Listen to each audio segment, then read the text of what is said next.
It's a great pleasure to have this conference today. Also, for me personally, because I am a scientific grandson of Yuval. My advisor was David Horn, who was a student of Yuval. And to follow up on something that Eliezer mentioned about scientific funding of Democritus, there is another interesting tidbit, which is that Tycho Brahe in Denmark received funding, which was crucial for Kepler later on. His measurements were crucial for Kepler. The funding that Tycho Brahe received from the King of Denmark was roughly at the level of 1% of all royal revenues. So this is serious money.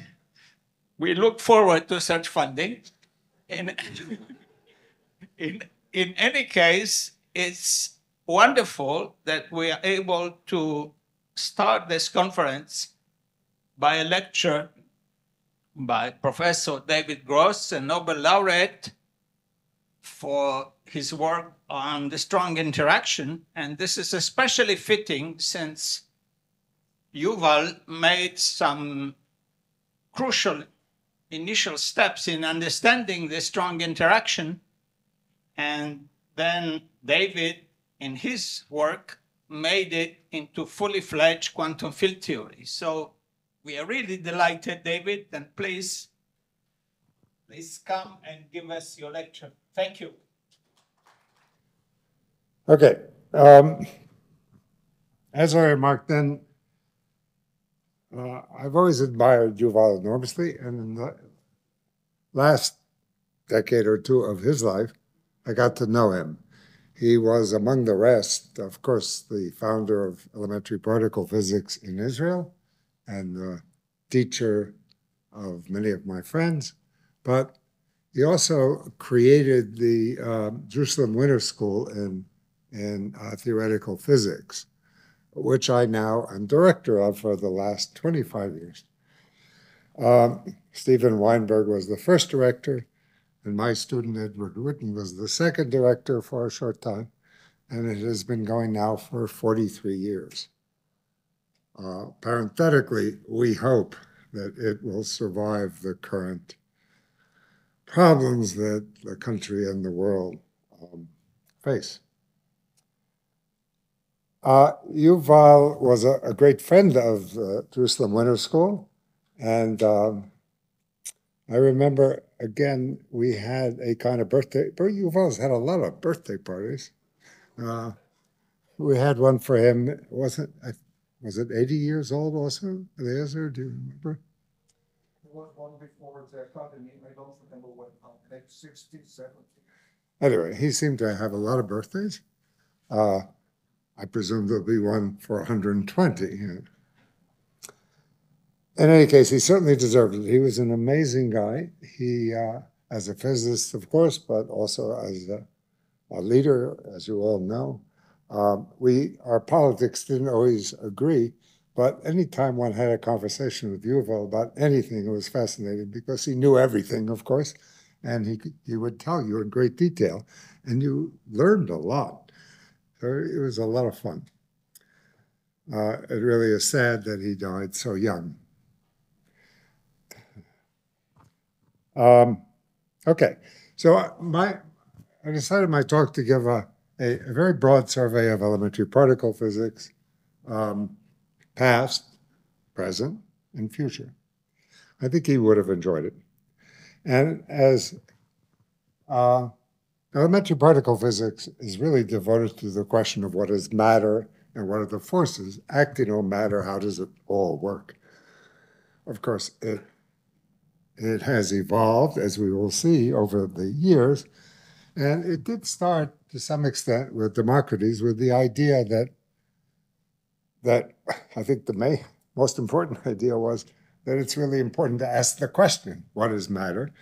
And there are various ways one could imagine an answer. It could be some continuous fluid. People played around with that idea. Democritus, perhaps, one really doesn't know too much, had originated, at least in one part of the world, the idea that matter is made out of atoms, small point-like constituents that of which everything else is made out of. But of course, in his day, one didn't have the experimental tools to to look for the atoms, find them, and certainly to construct the theory of atoms.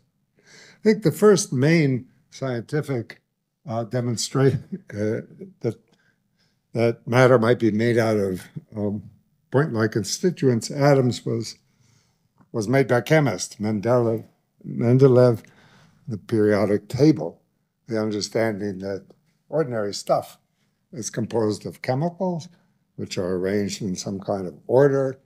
It wasn't really a demonstration of atoms, but a very strong confirmation, hint that things were made out of somehow composites of elementary objects. The first elementary particle, what we would call an elementary particle, a point-like constituent of matter, was discovered by J.J. Thomson at the end of the 19th century, the electron, which resides in an electrically charged point-like particle. Still today, we have seen no structure within the electron, and it's a constituent of atoms, which we knock out and use to conduct electricity and do work for us. That was the first elementary particle that was discovered, but it didn't really begin to answer the question of what is matter.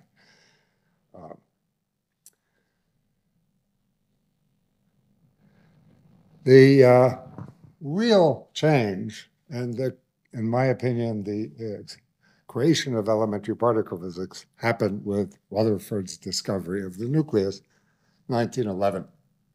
It's an amazing experiment that deserved 3 Nobel Prizes, as I will explain, but Rutherford died, although he got a Nobel Prize in chemistry for the discovery of radioactivity. He died too early to get any of those deserved 3 prizes.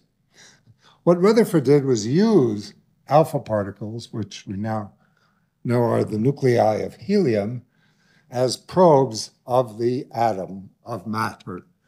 He wanted to try to probe experimentally what matter is made out of. You couldn't look inside matter. You have telescopes at that point. Today, we're able, almost, in reality, to look inside atoms and see their structure, but not then. And so he decided or invented the following method. He would take a beam of alpha particles from radioactive decay and shine it on a gold foil. And the alpha particles he knew were charged particles, charged objects. And if they encountered in matter not just electrons, but other positively charged particles, they would scatter. And you could detect how they scattered, and based on that, you could try to figure out what the atom was made of. So his students sat in a dark room and looked at the light that came from a scintillation screen around the gold foil, and detected the pattern of scattering. Now, he was lucky. We were lucky. We're often lucky. Nature is kind to us sometimes. The structure of atoms is kind of simple. As he discovered, you could explain the deflection of light using Maxwell's theory of electromagnetism by assuming that in the center of the gold atoms, there was a very small nucleus where almost all the mass and all the positive charge of the gold atom was located. And the positively charged helium atoms, helium nuclei, would be repelled and would scatter in different directions and be observed. And from the pattern, the intensity of the alpha particles scattered in different directions, one could figure out how big the nucleus was, what its charge was, and so on. If, by the way, if atoms had been much more complicated, this experiment wouldn't have worked so well. So we were lucky that this was a simple system. And Rutherford, with the aid of a mathematician friend of his, figured out how to calculate what is now known as the Rutherford cross-section. And he discovered, it was well explained, as I said, by a point-like, a very small nucleus. Now, you have a central object which attracts or repels smaller objects rotating around it. Looks just like the solar system. And in fact, he deduced from the pattern of scattering that the force law was inverse square law, just like gravity. So the obvious model was clear. Atom was something very much like the solar system. You had a nucleus with big, heavy nucleus sitting at rest in the middle, and the electrons, Thomson's electrons, were rotating around it. Compelling model, which, however, was totally inconsistent with electromagnetism and classical physics, because the electron would spiral in, losing energy, and annihilate within less than a microsecond. So atoms would be unstable. Well, his postdoc, Niels Bohr, at Manchester, within 2 years came up with a quantum mechanical version of the Rutherford atom, using quantum mechanics, and in a very crude way, which had no justification, but it worked and explained the stability of atoms. And within 10 years, that led, without much more experimental input, trying to make Rutherford's simple Bohr model of the atom into a consistent theory, a quantum mechanical theory of the atom, led to quantum mechanics. So this one experiment discovered the structure of the atom, discovered the nucleus, led to quantum mechanics, and some even more important for us particle physicists, came up with the experimental method that we still use today, 114 years later, to probe the structure of matter at short distances. Namely, you scatter particles together, or you shoot one particle at another, now in linear colliders like LHC at CERN, and not with these crude detectors of just a scintillating screen, but these unbelievable detectors. This is the Atlas detector at the LHC. So that was quite an experiment. Structure of the atom, the nucleus, producing quantum mechanics, and the method we still haven't figured out conceptually how to do better than Rutherford's invention. Remarkable. Well, he had no idea what the nucleus was, but Bohr's model of the atom was extremely successful. And as I said, making it consistent led to quantum mechanics. Quantum mechanics, of course, changed our view in strange ways about what we mean by particles anyway. The beginning of quantum mechanics, Planck, in trying to understand the blackbody radiation, introduced the idea that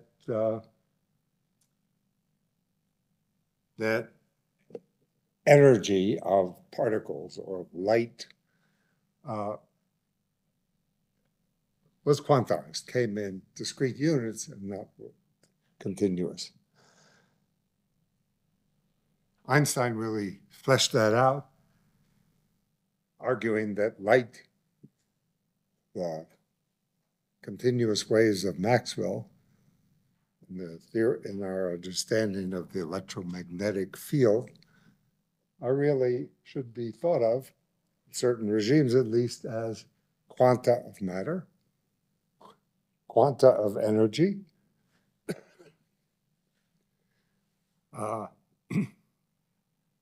energy quanta localized in space, moving like particles. And in the attempts to produce from these initial ideas of the Bohr atom, which, by the way, its first real test and great success, aside from the spectrum of hydrogen, which luckily for us was calculable very precisely by the Bohr model. That's an accident. It's because the hydrogen atom is a very simple mathematical system in quantum mechanics and doesn't require what it takes, the full quantum theory it would take to derive the spectrum of carbon. So if you lived in a world without hydrogen, we might never have arrived. We'd still be trying to improve the Bohr model because we could not calculate anything. But Bohr could calculate very precisely the spectrum of hydrogen. Lucky for us. But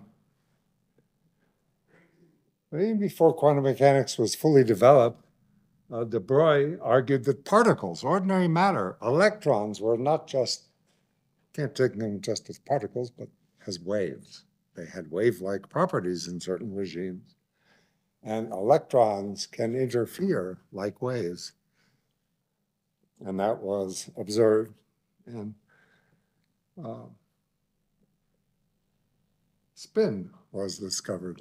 These were sort of the input into the incredible development that happened also exactly 100 years ago. So Yuval was born the same year that quantum mechanics was born. And this is the year of quantum mechanics. Heisenberg's uncertainty principle, matrix mechanics, Schrödinger's wave equation, Dirac's understanding of quantization of classical systems, Born, Jordan, Bohr and Heisenberg's development of the conceptual framework of this bizarre new theory, which had probabilistic predictions and non-commuting observables, Pauli's discovery of the exclusion principle and the appearance of particles with fermionic anti-commuting statistics, von Neumann's mathematical elucidation of quantum mechanics, replacing phase space of classical physics with the Hilbert space of quantum mechanics. All of this happened right around 100 years ago when Yuval was just a baby.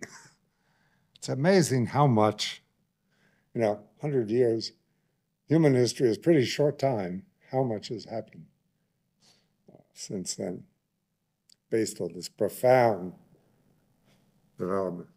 This is the Solvay Conference, 1927, culminating the birth of quantum mechanics. And these are all the characters I referred to before, Planck, Einstein, Heisenberg, Bohr, Dirac, Pauli, Born. So we're trying to think of how to do a 100th anniversary of the Solvay Conference. It'd be hard to collect such a group together. Well, right after quantum mechanics was developed, people started working on what led to modern elementary particle physics, relativistic quantum mechanics. I mean, it was clear from the beginning that this quantum mechanics, its original formulation and its deep conceptual founding was based on non-relativistic, pre-Einstein physics. And that immediately had to be made relativistic. And Dirac, very shortly after that, came up with a beautiful equation, relativistic equation, invariant under Einstein's relativistic symmetries that described very well, in a relativistic fashion, improving Bohr's atom and explaining certain features of the electron, like its spin, the fact that it had an intrinsic half-integer quantized spin.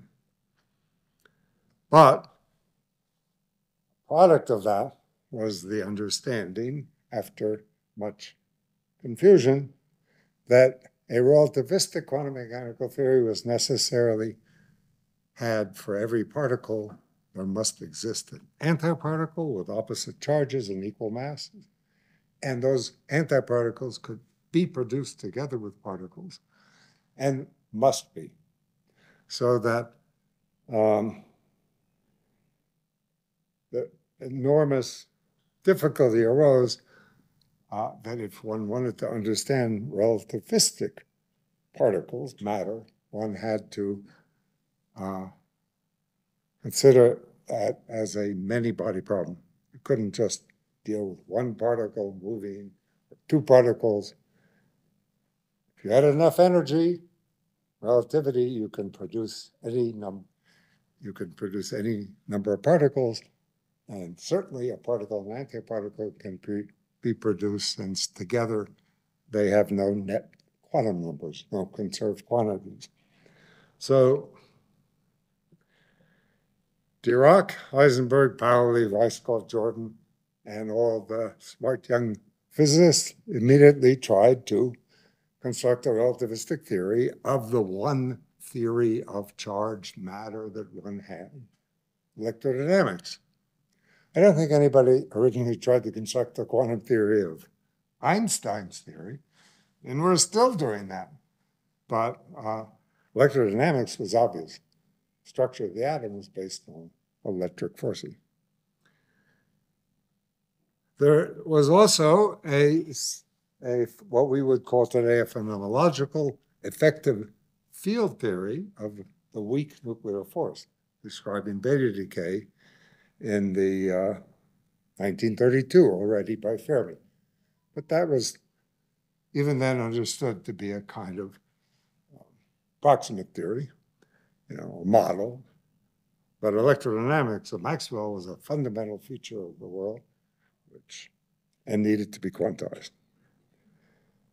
But still, the only particles of quanta of matter that one had observed were the electrons and the protons.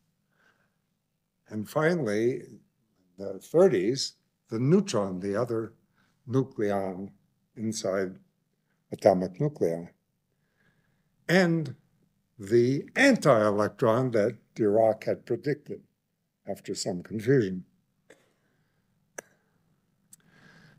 Quantum electrodynamics didn't really develop, wasn't really completed and understood until after the World War.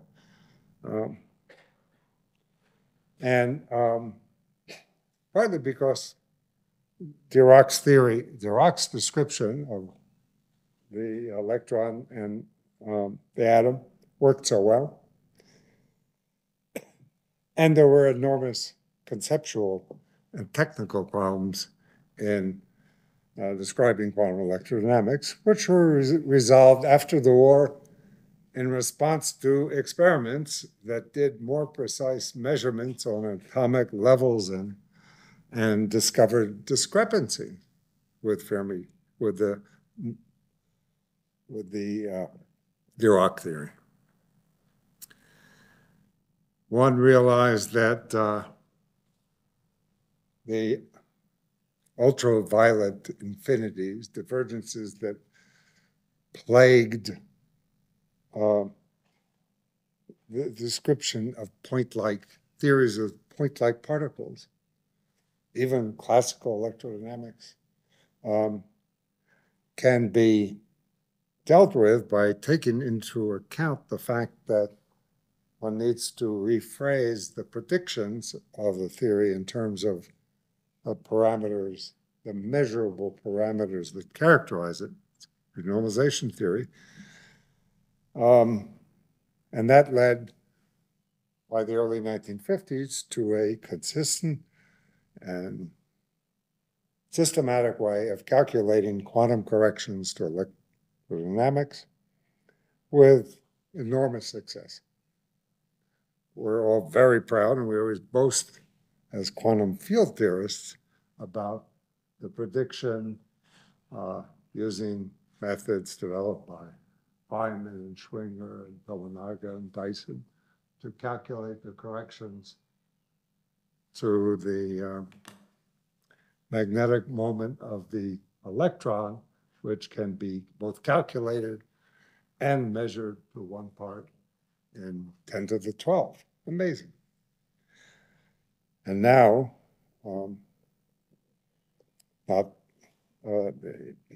is still continuing to increase the accuracy, both experimentally and theoretically, which has been going on now for 70 years, is still one way we continually test our understanding of quantum field theory and quantum electrodynamics. But Rutherford discovered the nucleus. The atoms have made out of nuclei, and understanding the nuclear force was what was going on inside the nucleus was especially difficult.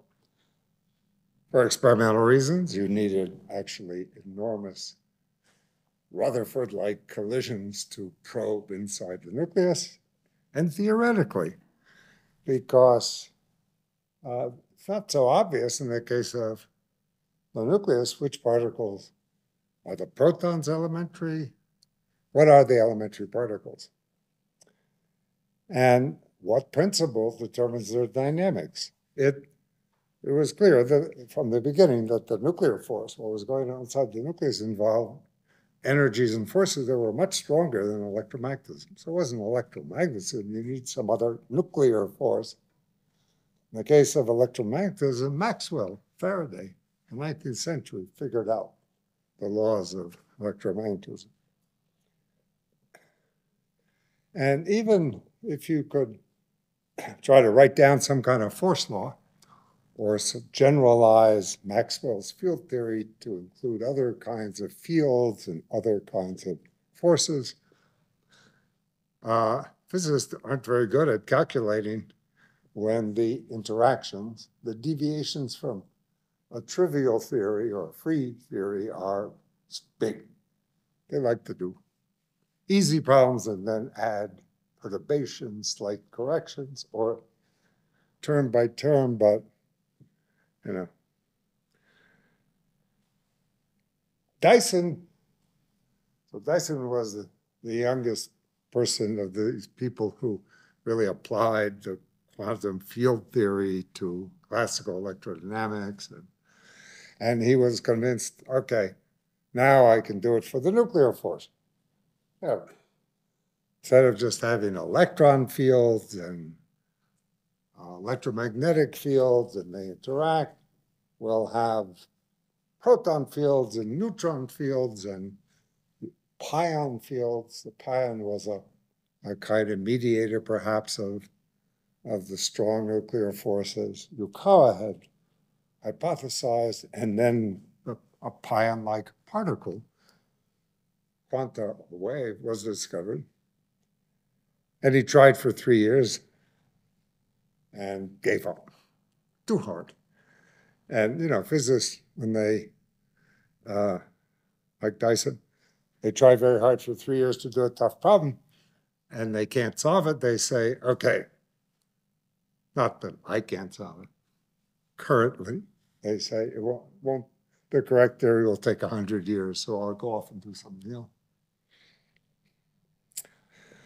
That, of course, was pessimistic. But what happened after the war, because physicists were so important to building bombs, governments gave us a lot of money. Started building big accelerators. So Rutherford's experiment now went from a keV of energy to many billions of electron volts of energy, and cyclotrons and particle accelerators and then particle colliders and so on. And particles started being produced in enormous numbers. The electron goes back before the beginning of the 20th century. Proton, that's Rutherford. Took another 10 or more years to really prove it, that discover the neutron, the neutral partner of the proton and nuclei, the anti-electron of Dirac. A second family of electron-like objects, muons. Then the pion of Yukawa, perhaps the carrier of the nuclear force. And then strange particles like pions, but carrying some other quantum number, some strange particles, kaons. And then in the 50s and 60s, dozens of particles, all kind of similar in some ways to protons. They were similar masses, charges, plus or minus 1, some 200. Scalar particles with no spin, with spin 1, 2, all sorts of particles, and many more. And they were being explored with new accelerators, higher and higher energies, and better detectors, although originally quite crude detectors. Now, this is a picture you've seen before, and you'll see again. This is a famous discovery that Yuval had something to, was connected to or predicted in a bubble chamber. Nowadays, you saw that in picture of the enormous detector at LHC, which is many, many orders of magnitude more sensitive and more capable. This is actually the picture, a little more detail. You have a collision. I guess the collision must be here. And here you produce a part again, very energetic, decays to other particles, including a little track here, which is identified, so-called omega minus, a partner of the proton, much heavier, and part of a pattern of symmetry. In fact, in this time, as I said, nobody understood anything or could construct a theory of any understanding of what was going on with these particles inside the nucleus. But one thing that you could always do was based on symmetry. Yuval was a man of symmetry. He adored symmetry, looked for symmetry, worked on symmetry from the beginning of a scientific career to the end, and was involved in many of the growth and extensions of our notions of symmetry throughout the 20th and 21st century. Symmetry, the laws of nature are what we're really looking for, which, they systemize the regularities of what we observe. Symmetries summarize the regularities of the laws of nature, as opposed to the events. And therefore, they're independent of specific events. So rotational symmetry, the fact that the laws of physics are independent of one thinks spatial rotation, inflation, are totally fundamental physics. But in some sense, they're easier than discussing the specific dynamics, which must obey those laws of symmetry. So in this period of the 1950s, early 60s, where theorists really knew nothing and discovering all these new particles, then the most fruitful developments actually occurred by people who are trying to look at the data and try to find patterns that would indicate new symmetries. This started actually early on in the initial attempts to understand nuclei. Heisenberg, knowing 1 year after the neutron was discovered, the neutron is a neutral particle together with the proton. Most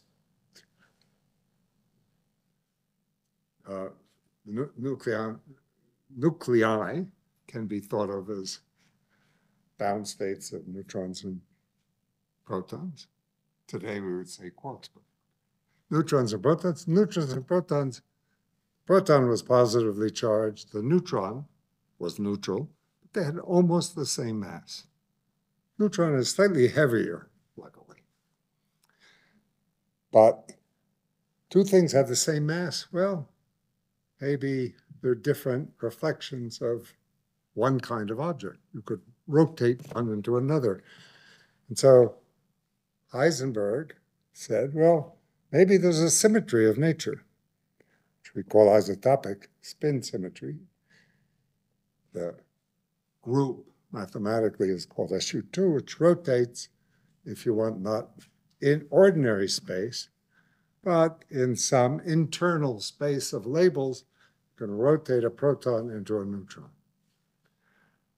That, a very fruitful idea, led to predictions about the various quantum numbers and states of nuclei. And wasn't an exact symmetry of nature like rotational symmetry, translational symmetry, because the neutron and the proton don't have exactly the same mass, but it's an approximate. This is a very important development because it was the first example of an internal symmetry, a rotation in a space of labels of particles, not in space-time. And it was the first time people considered symmetries which were inexact, broken. No idea why it was broken. He had no idea why it was broken. It was an approximate. That's good enough for physics. We are fine with approximations. But it's an important advance to consider that as something worth discussing. Shortly after that, a very important theoretical idea was put forward. Maybe that symmetry of internal symmetry of nuclei could be made into a symmetry like the underlying symmetry of Maxwell, of the electromagnetism. This is so-called Yang-Mills theory. It's a generalization of Maxwell theory, which can be thought of as a local symmetry, not one that you have to rotate everything, just locally rotate, and in this isotopic spin space. In fact, Yang and Mills thought that this would be related to isotopic spin. Now, this has turned out, of course, to be the basis for our understanding of elementary particle physics, the standard model, everything. At the time, they had enormous problems to try to be a realistic theory of the nuclear force based on isotopic spin symmetry, which wasn't exact, actually made no sense to consider this as a gauge theory of this type. And it had the unfortunate thing that, like in Maxwell's theory, a theory like this has massless particles. In the case of electromagnetism, they're called light rays, photon. In the case of isotopic spin, nothing, no issue, light rays have been seen.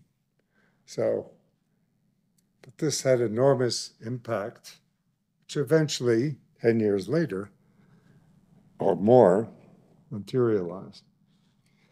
It had a big impact on Yuval Ne'eman, clearly, when he started studying at a rather late age particle physics. My impression is that he started at the frontier. Most people, but he didn't have time to build up. He wanted to get into interesting questions immediately. So he was enormously influenced. He loved symmetry throughout his whole life. Almost only worked on symmetry principles and their consequences and their elaboration. And so it's natural that this would attract him, as well as the attempt to try to classify and find patterns of symmetry with all these particles that were appearing. So famously, 1961, I think 1960, he was in London as a, his day job was a military attaché, but he really wanted to study physics, and he ended up working for Abdus Salam, Imperial College. And he went on his own, really. Salam didn't think it was a good direction. He, I have no idea. Everything has gone wrong, so I don't know how much time, probably not much. Anyway, he started working on thinking about this gauge symmetry, this Yang-Mills symmetry, but these strongly interacting particles that had been discovered, how could you classify them? There were many people thinking about that, including his advisor, Salam, and Gelman, and Tayama, and many other different classification scheme.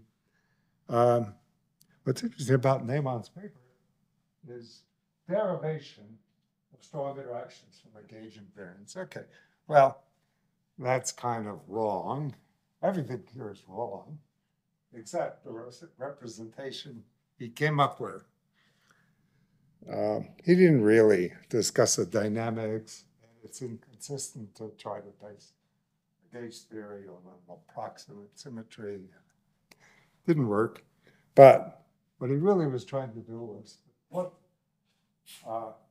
proton, the neutron, these strange particles that were discovered, and a whole bunch of other particles into multiplets, into representations of some symmetry, somehow with some motivation that it might be also an origin of the dynamics. And he found that a nice representation was putting 8 of the proton, neutron, and 6 other particles together, as well as some other combinations of 8 particles, as well as a combination, which not all the particles would have yet been discovered, of 10 particles. One was missing, so he sort of predicted, as did Gelman, the existence of this particle, which appears in this picture. That little picture, the little short track, was the discovery of the omega minus, which he and Gelman had predicted. Time's up. Yeah, but that was before I couldn't. Must be kidding. A lot. Anyway, it doesn't matter. Make an offer. Well, I can't even. Yeah. Anyway, this is a picture, by the way, at a symposium where it's in Gothenburg, I think, where the Swedes often have these symposia before they figure out who to give Nobel Prizes to. In this picture, you see Salam, who many years later shared a Nobel Prize for the theory of the weak nuclear force. You also see a picture of Gelman, who a few years later got a prize for his very vast work on the symmetry patterns, especially of the strongly interacting particles. But one of the main things was the discovery of this pattern of 8 particles that Neyman had independently made. And there's Yuval.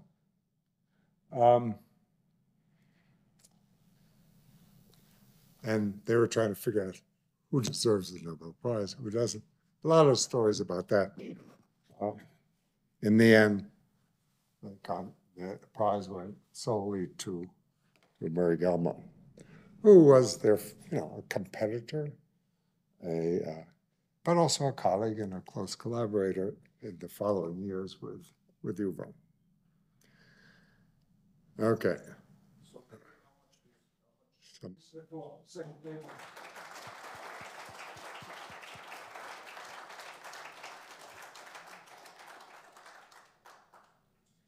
Okay, so now please questions. I will start with the Yuval story. I promised that my role is to pass on Yuval stories. So the European Physical Society gave, for the first and maybe the last time, agreed to have a meeting in Jerusalem of the European Physical Society at the Hebrew University. And the last speaker, I won't mention his name, but he was a very well-known physicist. And the chair was Yuval. And the speaker went, I think, 10 or 15 minutes over time. And that was the concluding speech of the talk of the whole event. So then the speaker looked to Yuval and said, well, now I'm going to go to conclusions. So Yuval said, no, now you conclude. And that was the end. So that was a typical Yuval reaction to situations. Okay, questions, please. Please. Ofri. Hi, my name is Ofri. I wanted to ask you about your thoughts about the future in terms of solving the huge problem of strong dynamics. Do you think there are prospects for a real solution of the problem of confinement in the next few decades? And if so, what avenues do you think are most promising? Okay. So, well, I didn't have time to, it seems, to get to our current understanding of strong interactions, standard model. But we now do have a theory of the nuclear force, QCD. It's based on these quarks that emerged from